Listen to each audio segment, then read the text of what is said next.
Samsung நிறுவனத்தில் தொழிற்சங்கம் அமைப்பதற்காக போராட்டம் நடத்திய நிலையில் இப்போது தொழிற்சங்கம் அமைப்பதற்கு அனுமதி அளிக்கப்பட்டிருக்கிறது. இது குறித்து சிஐடியு தொழிற்சங்கத்தின் பொதுச் செயலாளர் சவுந்தரராஜன் அவர்களிடம் கேட்கலாம். சார் வணக்கம். சார் வணக்கம். வணக்கம் சார், இது சாம்சங் தொழிற்சங்க போராட்டத்திற்கு ஒரு வெற்றி செய்தியாக இந்த சங்கம் அமைப்பதற்கு அனுமதி கிடைத்திருக்கிறது. இந்த அனுமதி முழுமையானதா சார்? இதனால் இந்த தொழிற்சங்கம் அமைப்பதால் தொழிலாளர்களுக்கு அந்த நீங்கள் உங்களோட கோரிக்கை நிறைவேறி இருக்கிறதா சார்? அதாவது சாம்சங்ல தொழிற்சங்கம் அமைக்கிறதுங்கிறது தொழிலாளியுடைய உரிமை. அந்த உரிமைப்படி நாங்க அமைச்சோம்.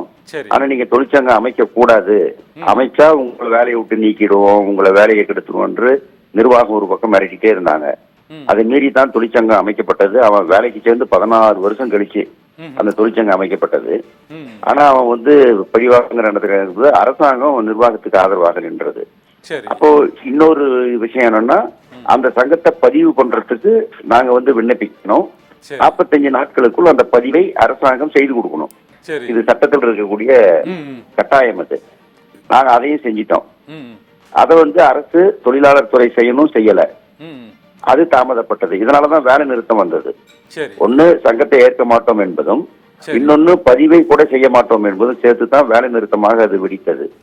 38 நாட்கள் வேலை நிறுத்தத்திற்கு பிறகு அமைச்சர்கள்லாம் சந்திச்சு பேசி அப்பவும் நாங்க கேட்டோம், சரி இந்த சங்கப்பதிவை முடிச்சு கொடுங்க, இது உங்க கையில தானே இருக்கு, இது முதலாளி விஷயம் அல்லவேன்னு கேட்ட போது, நீங்க கேஸ்ல பாத்துக்குங்க, நீங்க மத்ததுல பாத்துங்க என்று சொல்லி கடைசியில் அது கேஸுக்கு போய் ஹைகோர்ட் உத்தரவு போட்டு ஹைகோர்ட் 6 வாரத்துக்குள்ள நீங்க பதிவை செய்து முடிக்கணும் என்று கெடு விதித்து உத்தரவிட்டது.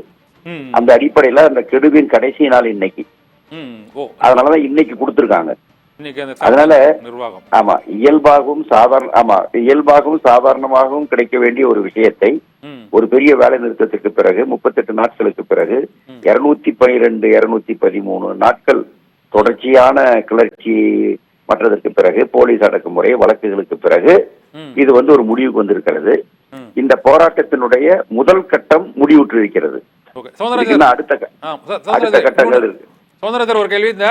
அந்த தொழிற்சங்கத்தில் அந்த நிறுவனத்தின் பெயர் இடம்பெறக்கூடாதுங்க தான் உங்களோட கோரிக்கையா இருந்தது. இப்போ அந்த பெயர் இடம்பெறதா சார்? அப்புறம் அந்த போராட்டத்தில் ஈடுபட்டவங்க மீது தொடரப்பட்ட அந்த வழக்குகள்லாம் என்னாச்சு சார்? அதாவது வழக்கு முடிஞ்சு போச்சு, அவ்வளவுதான், அன்னைக்கே முடிஞ்சு போச்சு. சரி, இப்ப சாம்சங்கிற பேரை யூஸ் பண்ணக்கூடாதுன்னு மேனேஜ்மெண்ட் வழக்கில நின்னாங்க. நீதிமன்றம் நீங்க உள்ளே வராத, கோர்ட்டுக்கே நீ வராத, நீ உன் பேரு போடாத விஷயத்துக்காக எல்லாம் இந்த வழக்க போடுறதுக்கு உனக்கு எந்த ரைட்டும் கிடையாது, உரிமையும் கிடையாதுன்னு சொல்லி அவங்கள அவங்க என்டர்டெயின் பண்ணவே இல்லை கோர்ட்டு. சரி, இப்போ சாம்சங் பேர்ல தான் எங்க சங்கம் இருக்கு. ஓகே சார், இது வேணும்னே சும்மா ஒரு நொடிக்காக்கு அதை சொல்லி பண்ணாங்க. இது ஏதாவது தொழிலாளர்கள் ஏதாவது இதுல நடவடிக்கைக்கு உள்ளான ஒழுங்கு இந்த நிறுவனத்தோட நடவடிக்கைக்கு உள்ளானவங்க அவங்களுக்கு சாதகமாக ஏதாவது உத்தரவுகள் எதுவும் இருக்கா சார்? அதான் இப்போ நிறுவனத்துக்கு இடமாற்றம் செஞ்சிருக்காங்க கொஞ்சம் பேரை. ஒரு 20 பேருக்கு மேல சார்ஜ் ஷீட் கொடுத்துருக்காங்க. இந்த மாதிரியான சில நடவடிக்கைகள். அதுக்கப்புறம் நீங்க இந்த சங்கத்துல இருக்கிறவங்களுக்கு லோன் தர மாட்டோம், வட்டி இல்லா கடன் மத்தவங்களுக்கு தருவோம், உங்களுக்கு தர மாட்டோம், அந்த மாதிரி சலுகைகளை வேறுபடுத்தி தொழிலாளிகளை வஞ்சிப்பது, இந்த மாதிரி நடவடிக்கைகள் நிர்வாகம் எடுத்திருக்கு. அது எல்லாத்தையுமே இப்ப நாங்க தொடர்ந்து மாத்திரத்துக்கு பேசுவோம், எல்லாம் பண்ணுவோம். இந்த போராட்டம் தொழிலாளிகளுடைய உறுதியான 38 நாள் ஸ்ட்ரைக்குங்க. தமிழ்நாட்டிலையும் இந்தியாவிலும் இருக்கிற இதர தொழிலாளிகள் கொடுத்த மிக வலுவான எழுச்சியான ஆதரவு.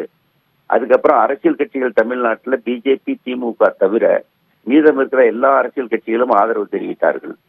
அதே மாதிரி தனிநபர்கள், சிந்தனையாளர்கள், ஜனநாயகவாதிகள், நீதி அரசர்கள் இப்படிப்பட்டவங்க எல்லாம் கூட இது ரொம்ப ரொம்ப அநியாயமான ஒரு நடவடிக்கை, அரசினுடைய நடவடிக்கை, உடனடியாக பதிவு செய்ய வேண்டும் என்று அவங்க பகிரங்கமாக வேறு எந்த போராட்டத்திலும் இந்த அளவுக்கு சோசியல் மீடியாவில் அவங்க கருத்தை தெரிவித்ததில்லை. அப்படிப்பட்ட ஆதரவை கொடுத்தார்கள். அதே மாதிரி ஊடகங்கள்லயும் இது தொடர் விவாத பொருளாக இருந்தது.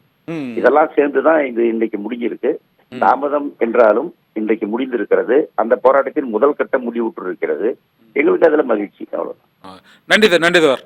இந்த சாம்சங் போராட்டம் தொடர்பாகவும் அந்த தொழிலாளர்கள் அந்த சங்கம் அமைப்பதற்கு அனுமதி கிடைத்திருப்பது மற்றும் அவர்களுடைய நிறைவேறாத கோரிக்கைகள் தொடர்பாகவும் பல்வேறு தகவல்களை தெரிவித்தமைக்கு மிக்க நன்றி சார்.